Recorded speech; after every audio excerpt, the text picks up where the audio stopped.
This is Friends Who Talk About Money from John Hancock, a show where we take on the money taboo and celebrate the power of financial conversations in all their honest, awkward, and inspirational glory. I'm your host, Claire Wasserman, writer, career coach, and financial advocate. We gain so much from friendship, love, laughter, sanity, and even financial benefits. But sometimes it can be tough to have that first money talk. So, how do you address the financial elephant in the room? On today's episode, we're inviting former coworkers who started their careers together but have since taken different paths. We'll dive into how their close friendship and candid conversations have helped them navigate their personal lives, their careers, and their finances. You'll also hear from Caryanne Keenan, career and professional development coach, about how to strategically navigate career changes, increase confidence, and find successful and fulfilling work. Time to talk money. Hi, Carena and Dorothy. Thank you so much for being part of this. Thank you for having us, Claire. Thank you. So I just love to start with each of you. If you want to state your age, where you are living right now, your location, and what you do for a living. So Dorothy, I'll start with you. I am 43 years old. I just turned 43 like a couple weeks ago. I live in Durham, North Carolina, and I am currently a clinical professor at North Carolina Central University School of Law, and I still do practice a little bit as a licensed attorney as well. And I'm Carena. I'm also 43. I live in Durham, North Carolina as well. I am an attorney with my own law firm. I practice in the areas of bankruptcy, employment, and entertainment law. How'd you guys meet? So we met in law school, actually. Carena was a year ahead of me in law school, so she was there a year before I got there. That's great. And so talk to me a little bit about both of your decisions to follow law after college. I initially went to undergrad to eventually become a lawyer, but I ended up working at the law school as a work study student in the dean's office. And working there, I would see these law students come in and they would be so stressed out, like really, just really stressed out to the point where I just said, you know what? I don't think this is for me. These people, they look overwhelmed.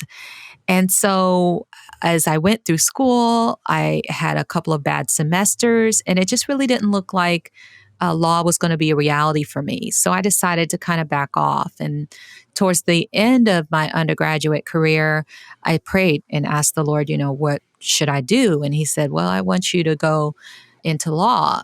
And I said, well, I don't want to be in the courtroom. And God said, entertainment law. And I said, what's that? Right. So I started researching entertainment law. I connected with an agent who told me a few things about the business, tried to discourage me from going into that field, but connected me with even more resources. So I went to law school, and from there my journey started to realize this dream of practicing entertainment law. I actually have been interested in becoming a lawyer since I was a little girl. And it started out because I was I would say still am, a huge daddy's girl. And so my dad was a single parent raising me and my older brother for quite some time. And so anything that my daddy was interested in, he wanted to do. Anything. I wanted to do it and I was interested in it just because my daddy was. And so he always wanted to go to law school and never had a chance to do that. He did get a degree in criminal justice. And so me and my brother would go to class with him when he was in college and all of that good stuff. And then so he put me in all kinds of programs, just mock juries and mock trials and shadowing judges and lawyers in our area where we lived at and all of that good stuff. And so I genuinely became interested in pursuing a career in law myself. And it wasn't just I wanted to do it because my daddy wanted to, right? And so I actually have worked in a law firm since I was 16 years old. So I heard that you both shared an office space. So how did that come about? As soon as I passed the bar, I opened up my own law office. That was not the original plan, but it worked out that way where I left the law firm that I was working at prior to becoming licensed and started my own practice until I could find a job. So that was the plan. Right. I stayed in my practice for, I think it was about a year, maybe, when Dorothy decided to leave the firm that she was working at and asked me if I would want to share office space together.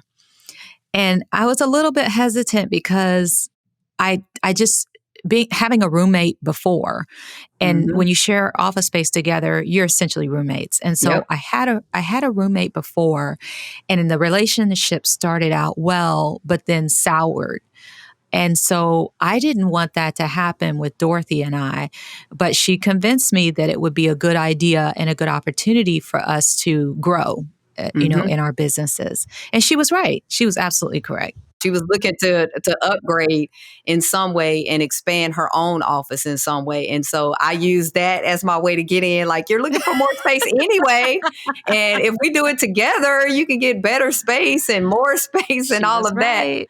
And so that's how we ended up. And even though we shared office space, we were still two separate entities as far as we ran our own law practices, but we shared the office space. And so there were certain things that we shared, like we shared the office rent. And, if we got things for the office, like a copier. And we also shared some staff, like our receptionist, we shared, but we both had our own paralegal and, just different things that we may have had in our individual offices. Those were just our own responsibility. But it was one of the best experiences that I have ever had. You mentioned to me earlier about having meetings in the middle. Can you talk a bit about that? So when we were in our office together, our offices were situated where we were in different areas of the office, but we had this huge open area. Well, when we first opened the office, because we made quite a few changes physically in the office, but in the beginning, we had this big open space in the middle. And all our offices were kind of like on the exterior of that middle space. And then she'd say, "Hey, I need a meeting in the middle." And so Right. then Right. we then we'd come together. It might be that we need to troubleshoot legal issues on a case.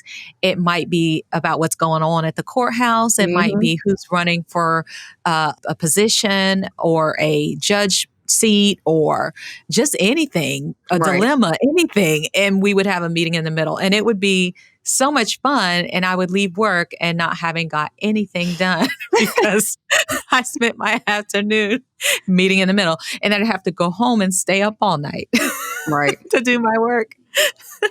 We were definitely an example of iron sharpening iron. I grew a lot from sharing office space with Dorothy. She always calls me her big sister, Hmm. but I learned a whole lot from Dorothy, just about business, about customer service, about money. Yeah, What we did learned a lot from each other, Corinne, because I know that, there's times where I wouldn't be so willing to go out on that edge. And, you're more that person to take that risk than I am. And so I learned a lot in that way too. Yeah, I mean, if you think about any relationship, whether it's, personal or professional or, roommates, I mean, money has to be part of the conversation at some point. Absolutely. For Hmm. you, I mean, do you have memories of the first times or maybe the significant times where you did have discussions around money, and were any of those conversations difficult to have? we Yes. had to, before we moved in together, we had to have that conversation about Hmm. money. We had to make sure that we had a budget. And, I did the research and looked at it and said, this is what this is going to cost us. This is what the phone bill. I did the research because I believe I initially had the telephone account, and I switched it over to Right. the new location. So I did all the research, I ran all the numbers, and I told her this is what we're going to need collectively to share office space together. So the beginning of our, I guess you could say professional relationship was that of a discussion on money. I really depended on her for a lot of that knowledge and information. And whatever she said was, this is what the budget should look like. I trusted that was the case, and we just did it. Now, when we later on, we started having conversations, some of those, I wouldn't even say those were difficult. Maybe they were difficult on Karina's end because I feel like I probably was the hard nosed one and said, I think of an example like we were thinking about getting a copier machine. And I am the type of person that says, if we can't pay for it outright, pay for it just outright, we don't need to get it. And Karena's like, well, no, we could get this large one and we could give copy so many pages at a time and kick out this man. I'm like, I don't really care. Like, I don't want to hear that. We could just use these little small ones that's in the office. She now has the name of Queen C because everything was just so grand and just fabulous and, all of that. Whereas I think I'm more simple and just, give me the basics and I'm good with that. But a lot of where her ideas were, I remember a time when she said, we should get this billboard on the highway. And it was just like all this stuff. And I was like, no, like, we don't need that.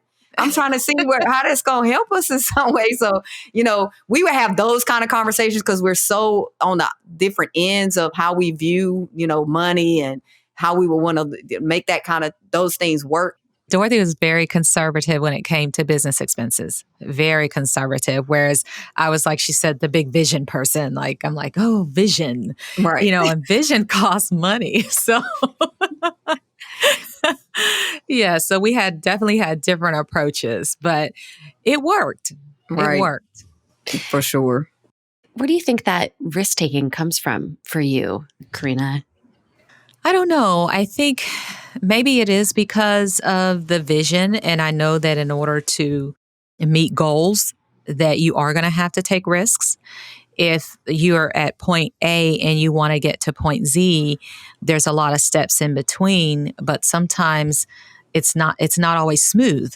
If you think of one of those, you ever seen those like stone, I don't know what they're called. Sometimes you have those stone plates in the ground or on soft ground, and it leads you to like a creek, or it leads you to an area maybe in the woods or something. It's not always smooth. Sometimes some of them may be broken. Some of them may be further apart from each other. And occasionally you're going to have to jump or leap to the other stone to keep from getting your feet muddy, Great analogy, Carena. I have to ask, billboard, did it happen? Not yet. It has not happened yet. She's still working on it. So your career started to diverge. Any of those job changes that you've had, have they been financially driven in any way? For me, they weren't. The position that I'm in now, I never imagined I would actually teach full time.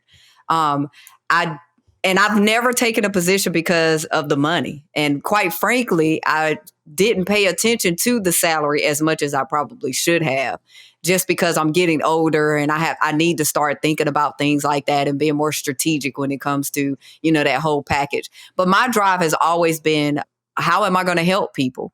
What is the impact that I'll be able to have? And that's what's been more of a motivation for me.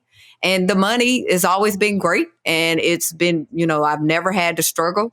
So it always worked out well when I didn't think about money in that way. What about you, Carena? For me, the decision to stay and practice was not financially motivated. It was motivated by me trying to live out my purpose and figure out what my dream was. I had fallen in and out of love with the law so many times over the years. And I think the thing that kept me doing the type of law that I was doing was the fact that I truly enjoyed working alongside Dorothy. I enjoyed that more than, I really did not enjoy practicing the type of law that I was practicing. And it would just frustrate me. And it seemed as if I couldn't get around it. And so eventually I was able to discover this career in entertainment, something that I was told that I was naturally good at. It wasn't something that I had to work at. With the law, I had to work really, really, really hard at it. And I do a really good job. So everything that I've done in my business, me staying in private practice, the direction that I've taken my business is all motivated by supporting that dream, supporting that goal. And by doing that, my practice, I'm much happier. I enjoy. I've limited it to practicing in those areas and serving those clients that I really want to work with. And so I'm much happier because at the end of the day, I'm a nurturer. I like to see people grow. I Right. like to help people like Dorothy, So money has never been my driver. People has always been my driver. Right. Thinking about milestones in our lives and our careers, whether it's making a decision to leave a job or getting married or buying a house, for you, for your lives, do you all counsel each other on money? When you are gearing up to make some big decision or change, how does money factor into those conversations between the two of you? Absolutely. Because we've known each other for so long and because we are in the same field and we've had a lot of the same experiences, who better to turn to than someone who's already been there? And so oftentimes I've gone to Dorothy, I recently purchased a home and she had gone through that process or a similar process not too long before that. And Mm-hmm. she's the one that encouraged me to move forward with it. She told me what I needed to do. She told me some things that I needed to prepare for. And she, when I told her what I was looking at, she said, I remember being so afraid to like even go to the mortgage broker. Right.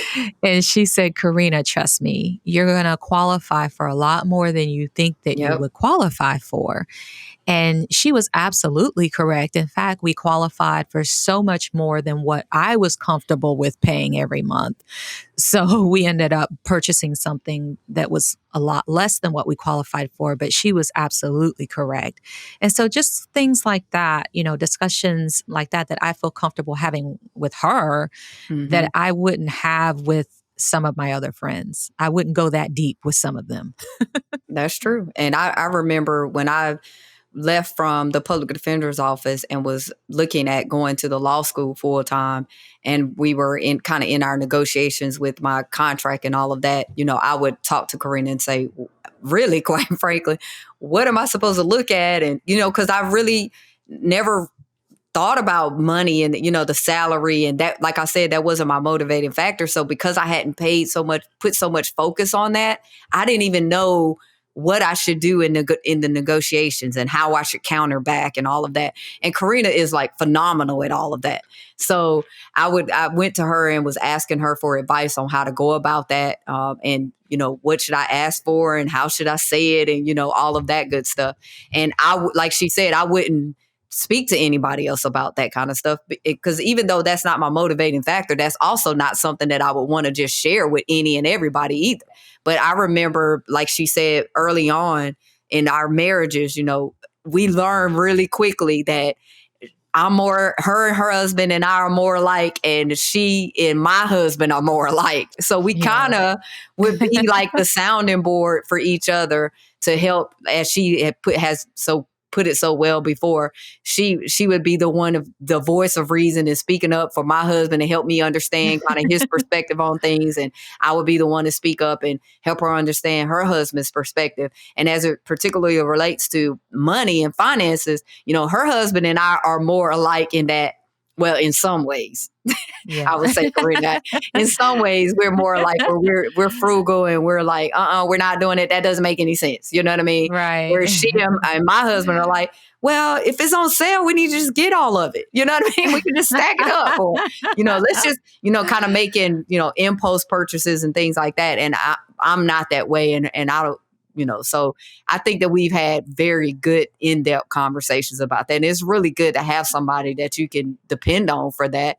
Absolutely. Dorothy, she's very frugal, but there are some things that she believes is worth the investment, True. like technology, those types of things. How do you bridge the gap? I mean, that's the thing. It's like wonderful to have different approaches if you can find common ground. Mm-hmm. Has there been a time where, either that was difficult to get to or maybe you did get to it, but how? How do you meet in the middle? It just naturally happens with us, it's either because we know each other so well. And it's, she knows that if I ask Dorothy for us to do something together, I'm going to have to give her every little detail and how it's going to how it makes sense now and how it makes sense down the road and, all of that. And then I know that if I want to get Carena with something, I got to give her the big picture first and then give all the details.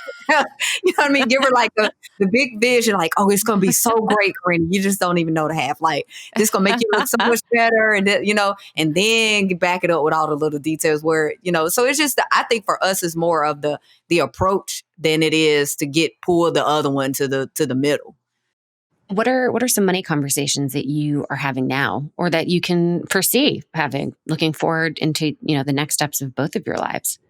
We talk about money a lot, actually. Like if Carena tells me, like just this weekend, we saw each other and we talked about different things she needs for her patio, her deck. Dorothy helped me solve my patio furniture dilemma.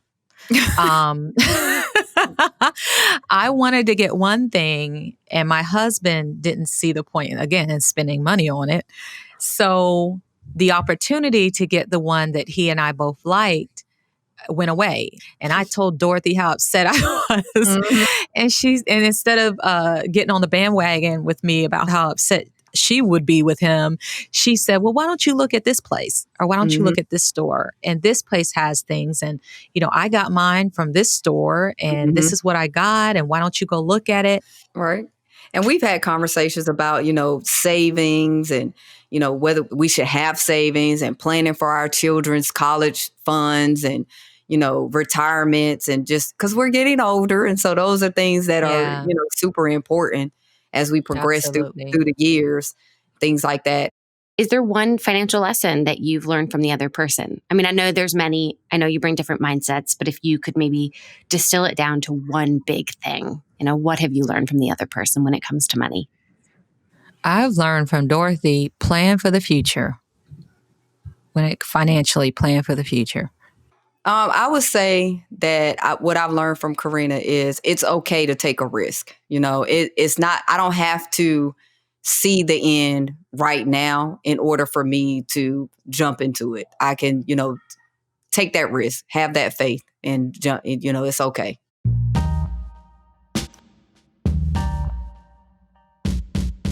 I am so excited to welcome Caryanne Keenan to the show.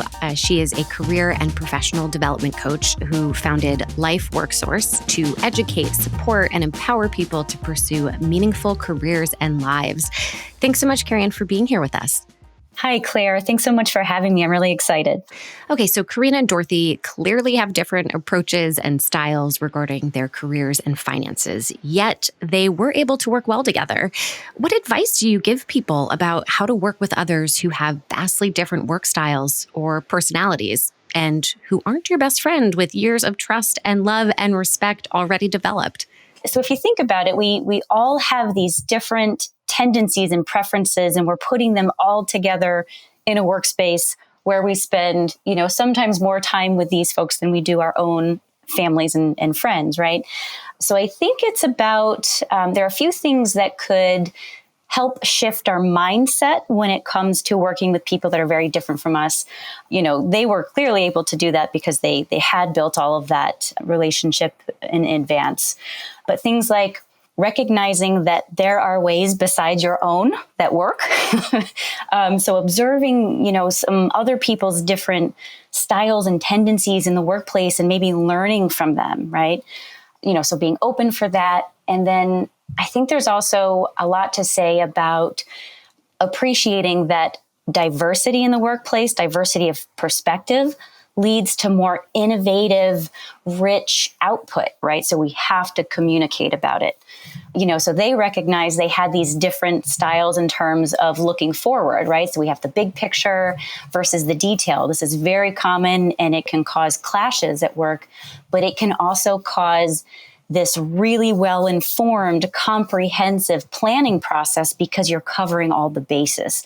But knowing that it exists and talking about it and figuring out how can we, kind of meet together in the middle to make the best possible outcome happen. That's That's what's key in here. Okay, so what I'm basically understanding from you is that different personalities and approaches to money, it's really an opportunity to learn from each other. And I got that from Carena and Dorothy, their approach to each other's personal style and success. So I'm curious, how important are these kinds of mutual mentorships in the workplace? And how do you think people can find them? Yeah, so mutual mentorships are so important, right? As we're navigating these really hard, whether it's a financial decision, like they talked about, also career decisions together, because we're going to go through so many different stages within our careers and so many hurdles, right? And so having that support and sounding board and like we talked about, learning from each other's perspectives can be so helpful. We can learn things that we've just not been exposed to.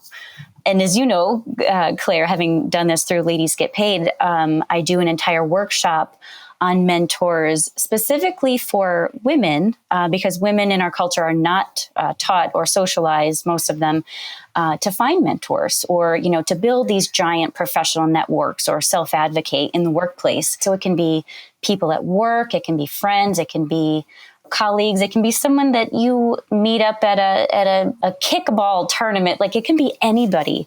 So it tends to happen kind of naturally because it usually occurs when you're connecting with people over some shared interest or value or experience, or, maybe you have similar identity characteristics. So we might already have them. And if you don't, then maybe make a list of people that you admire and you have something in common with, someone that you would love to be swapping advice and perspective with, right? And just approach them. I love that. Two things I actually want to add to that is, first of all, mentorship does not have to mean the other person's a lot older.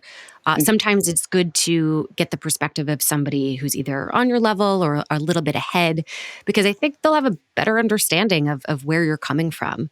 So don't feel like you have to put a lot of pressure on this. And the other thing I just want to mention is that you don't have to get on bended knee and ask them to officially be my mentor, right? Because sometimes that can put some pressure on them that they feel like they have to now give a lot of time or effort. For Carena and Dorothy, they really were comfortable talking about money and careers. And, this is a podcast meant to get people to basically follow the example of Carena and Dorothy. They learned so much from each other, and just got the perspective that's needed. We're essentially too close to ourselves. So I thought it was just wonderful to see how they riffed off of each other, how they pushed one another.